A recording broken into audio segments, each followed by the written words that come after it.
প্ৰতিজন কৰ্মচাৰী আৰু প্ৰতিজন পেঞ্চনৰ কাৰণে এটা গুৰুত্বপূৰ্ণ খবৰ আছে।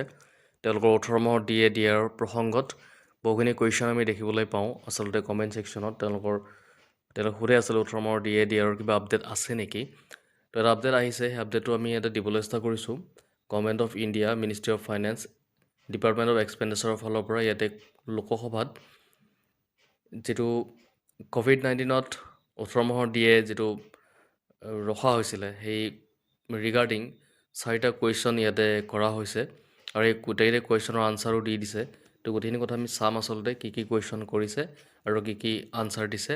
এটা সৰু অনুৰোধ আপোনালোকে থাকিলে যদি প্ৰথমবাৰ চেনেলটো ভিজিট কৰিছে, চেনেলটো ছাবস্ক্ৰাইব কৰি ৰাখিব এনেকুৱা খবৰবিলাক আগলৈকে পাই থাকিবৰ কাৰণে। ইয়াতে COVID-19ৰ সময়ত কেন্দ্ৰীয় চৰকাৰী কৰ্মচাৰী আৰু পেঞ্চনভোগীসকলৰ DA বকেয়া সন্দৰ্ভত শ্ৰী আনন্দ ভাদুৰীয়া তেওঁ কুৱেশ্যন কৰিছিলে ফাইনেন্স মিনিষ্টাৰলৈকে আৰু তেওঁ কুৱেশ্যনটোৱে কি কৰিছিলে আৰু কি আনচাৰ দিছিলে এই গোটেইখিনি কথা আমি চাম।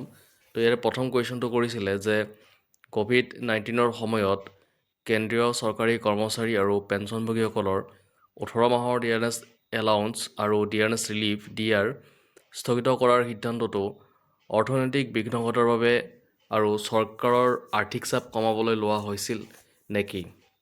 তাৰপিছত নম্বৰ 2ত সুধিছে যদি হয় তেন্তে চৰকাৰৰ ৰাজকোষীয় অৱস্থা এতিয়াও চাপত আছেনে?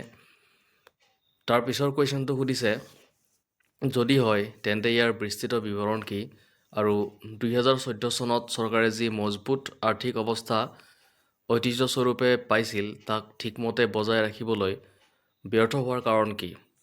আৰু নম্বৰ 4ত সুধিছে যদি নহয় তেন্তে 18 মাহৰ DAৰ বকেয়া চৰকাৰে কেতিয়ালৈকে মুকলি কৰিব?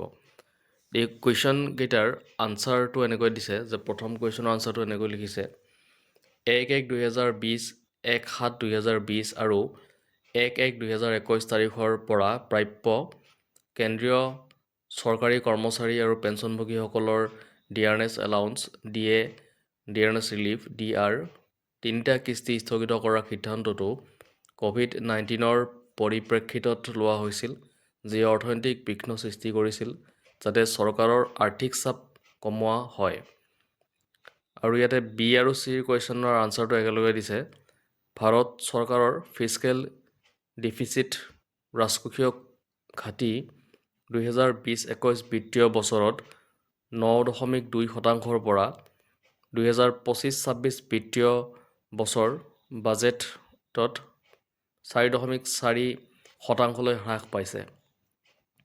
আৰু একদম লাষ্টত দিছে যিটো আপোনাৰ DAৰ কেতিয়ালৈকে মুকলি কৰিব সেই কুৱেশ্যনৰ আনচাৰটো এনেকৈ দিছে 2020 চনত মহামাৰীৰ বাবে হোৱা প্ৰতিকূল আৰ্থিক প্ৰভাৱ আৰু চৰকাৰে লোৱা কল্যাণমূলক ব্যৱস্থাসমূহৰ বাবে হোৱা ব্যয়ৰ প্ৰভাৱ 2020-21 বিত্তীয় বছৰৰ পাছতো অব্যাহত আছিল। সেয়েহে DAৰ বকেয়া পৰিশোধ কৰা সম্ভৱ বুলি বিবেচনা কৰা হোৱা নাছিল। তো ক'ব গ'লে যিটো ডিয়াৰনেছ ৰিলিফ বা ডিয়াৰনেছ এলাউন্সৰ কথা যিটো 18 মাহৰ কোৱা হৈছে সেই কথাটোলৈ কোনো ধৰণৰ এতিয়ালৈকে বিবেচনা কৰা হোৱা নাই।